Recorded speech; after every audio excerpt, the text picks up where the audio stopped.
Renungan Harian Senin 14 September 2020. Pekan Biasa ke-24.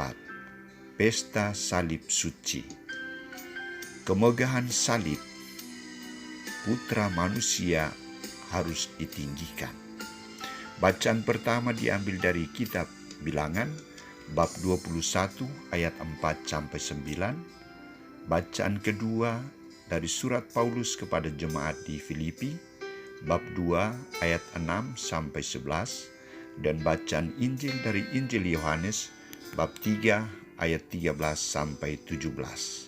Saudara-saudariku terkasih, salib pertama-tama harus dipahami sebagai sarana yang dipilih Allah untuk menyelamatkan manusia.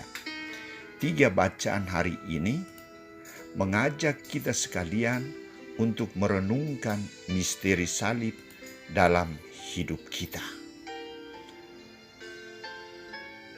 Dalam Perjanjian Lama, Allah mempergunakan simbol ular tedung sebagai sarana keselamatan manusia.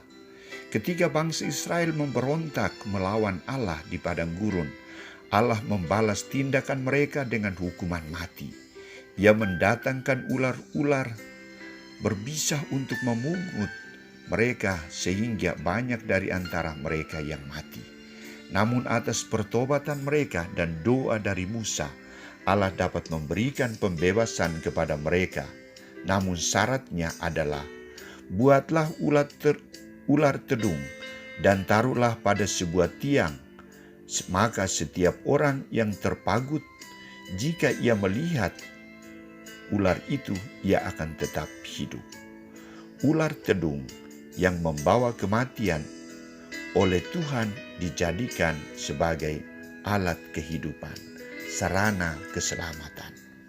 Santo Paulus kepada jemaat di Filipi menekankan sikap kerendahan hati dan ketaatan Yesus kepada Allah sampai wafat di salib. Dengan sikap ini, Yesus sebagai putra Allah memperoleh kemuliaan dari Allah setelah ia dihina dan mati di salib. Maka Paulus mengatakan, oleh karena itu semua makhluk akan tunduk kepadanya, karena Yesus Kristus sebagai Tuhan, Dia penguasa dan pemilik segala yang hidup. Dia sumber kehidupan kita. Saudara-saudariku terkasih, Santo Yohanes menampilkan dialog antara Yesus dan Nikodemus tentang misteri salib Kristus. Yesus tegas katakan, tidak ada seorang pun yang telah naik ke surga selain daripada Dia yang telah turun dari surga, yaitu Anak Manusia.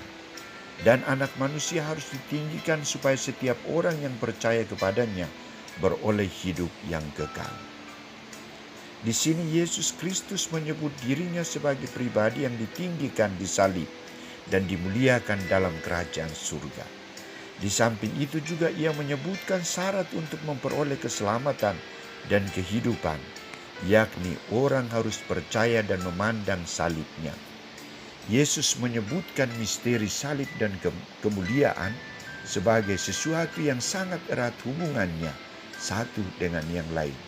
Ia tidak hanya berhenti pada misteri salib, tetapi ia mengalami kemuliaan kebangkitan dan kenaikannya ke surga. Maka ia mengajak Nikodemus untuk tidak hanya berhenti pada misteri salib, tetapi lebih dari itu adalah misteri kebangkitan kemuliaan.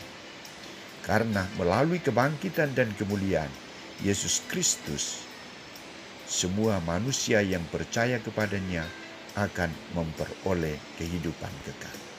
Itulah simbol tanda kasih Allah kepada manusia dalam pribadi Yesus Kristus sendiri. Saudara-saudariku terkasih, hari ini gereja merayakan pesta salib suci.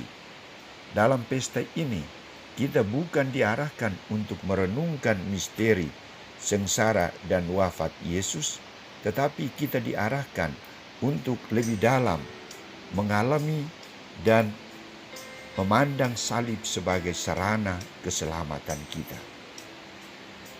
Kita disadarkan agar memandang dan mengimani salib sebagai sarana untuk mengalami keselamatan dan kehidupan dari Allah sendiri.